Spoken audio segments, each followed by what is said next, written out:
देखिए doctor A के वाजपेयी जी, ये समस्या है जो छात्र बता रहे हैं, टीचर्स भी हमारे साथ हैं, एक्सपर्ट है, वो बता रहे हैं कि हमारी तरफ से कोई भी गड़बड़ी नहीं है।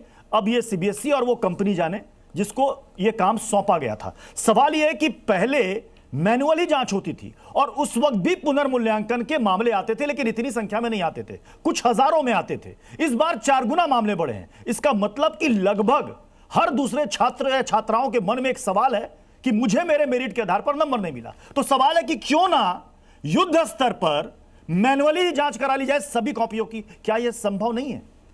देखिए वाजपेयी जी, देखिए प्रतीश जी ऐसा है कि ये बच्चों के बेटरमेंट के लिए ओएसएम की प्रणाली लाई गई है। हाँ। कैसे? और इसमें समझना होगा आपको, टीचरों ने बड़े प्रॉपर्ली एक्सप्रेस किया सारी चीजें, लेकिन 17 लाख बच्चे डिजिटली एक सेकंड सुनिए ना, 17 लाख 17 अरे सुनिए बेहतरी के लिए सुनिए ना, पहले पीछे बोले जा रहे हो, पहले चीजों को समझेंगे नहीं, पहले चीजों को समझिए ना, मैं समझाने की कोशिश कर रहा हूँ, आप बीच में बोले जा रहे हो।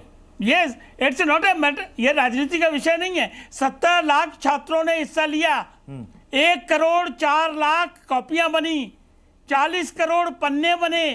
प्लीज अप्रिशिएट, चीजों को समझना भी पड़ेगा। अगर उसमें कुछ कॉपियों में किसी तरीके से ब्लरिंग की अगर कंप्लेंट आ रही है तो वो सुधार दी जाएगी, लेकिन अगर जो स्टूडेंट फ्रेंडली है चीज, एडवांसमेंट के लिए है, तो आप उसको राजनीति का हिस्सा कैसे बनाएंगे भाई? बच्चों की भलाई के लिए की जा रही है चीजें, हर जगह एआई का इस्तेमाल हो रहा है, हर जगह डिजिटल चीजें आ रही हैं, उसी का ये हिस्सा है। यही सरकार एजुकेशन नई पॉलिसी भी लेके यही सरकार आई है और कानून भी बनाया है कि लीकेज बंद हो जाएगी। और इसी तरीके से इस प्रक्रिया में जहां जहां जो जो कमी आ रही है, मिनिस्टर धर्मेंद्र प्रधान ने बड़ी क्लियरली चीजों को माना कि अगर कोई लैप्स है उसको हम खुद स्वयं चेक करेंगे, और प्रधानमंत्री स्वयं निगरानी कर रहे हैं इस चीज की।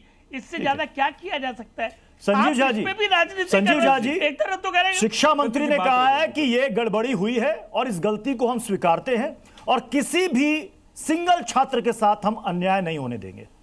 ओएसएम में कहां गलती हुई है, क्या गड़बड़ी हुई है, इसकी जांच की जा रही है। बकायदा आईआईटी मद्रास के विशेषज्ञ इसमें लगे हुए हैं। क्या आपको उस जांच पर भरोसा नहीं है?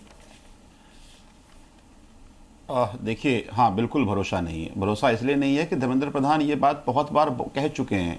आप देखिए ना, नीट का एग्जाम 2024 में कैंसिल हुआ था, क्या कहा था? एग्जैक्टली यही बात कहा था कि बिल से निकाल लिया जाएगा अगर कोई इसमें अपराधी होगा, कोई दोषी होगा। क्या हुआ फिर 25 में एग्जाम कैंसिल हो गया।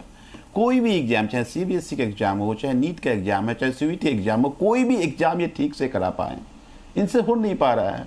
प्रधानमंत्री मन की बात कर रहे हैं, यार बच्चों की मन की बात कर लो। ये कहते हैं बच्चों की बेटरमेंट की बात है। बेटरमेंट की बात तब होनी चाहिए जब भविष्य, उनके भविष्य खिलवाड़ नहीं होता। आज उनके भविष्य के साथ आप खिलवाड़ कर रहे हैं। 14 साल की मेहनत, ना केवल बच्चों की, पेरेंट्स का भी, उसको आप 1 मिनट में खराब कर देते हैं, क्योंकि आपका प्रोसेस ठीक नहीं है। अगर कोई बड़ा प्रोसेस आप लेकर आ रहे हैं तो पहले से ठीक से ट्रायल कर लेना चाहिए, एक एक बिंदु की जांच कर लेनी चाहिए। कोई मजाक तो नहीं कर रहे हैं ना आप 18 लाख बच्चों के भविष्य से खिलवाड़ कैसे, किसने अधिकार दे दिया आपका? आज जो बच्चे ट्रॉमा में हैं और आप पे भरोसा भी नहीं है, आप बड़ी बड़ी बातें कर रहे हैं। मुझे लगता है कि देश हित में अगर प्रधानमंत्री कुछ करना चाहते हो तो एक काम कर लें कि धर्मेंद्र प्रधान जी का इस्तीफा ले लें एक बार। मुझे लगता है कि सबसे बड़ी प्रॉब्लम ही धर्मेंद्र प्रधान हो। क्या स्टेटमेंट देंगे? रिवैल्यूएशन आज अभी तक नहीं खुल पाया है, बच्चे रिवैल्यूएशन कर पाएंगे वो नहीं हो पा रहा है। उसमें कौन सी ऐसी दिक्कतें आ रही है, क्या परेशानियां आ रही है? पूरा देश इनसे सवाल कर रहा है, समाधान इनके पास नहीं है। एक एग्जाम आप ठीक से बच्चों का नहीं करा सकते, क्या देश का भविष्य ठीक करेंगे? संजीव जी, आपके मुताबिक अभी इस स्टेज पर समाधान क्या होना चाहिए? देखिए, मुझे ये लगता है कि आपने बिल्कुल ठीक कहा कि अगर मान लीजिए किसी तरह का प्रॉब्लम इस ओएसएम में है तो फिजिकल पहले टेस्ट जांच होती थी, जांच करा लीजिए फिजिकल। ओके।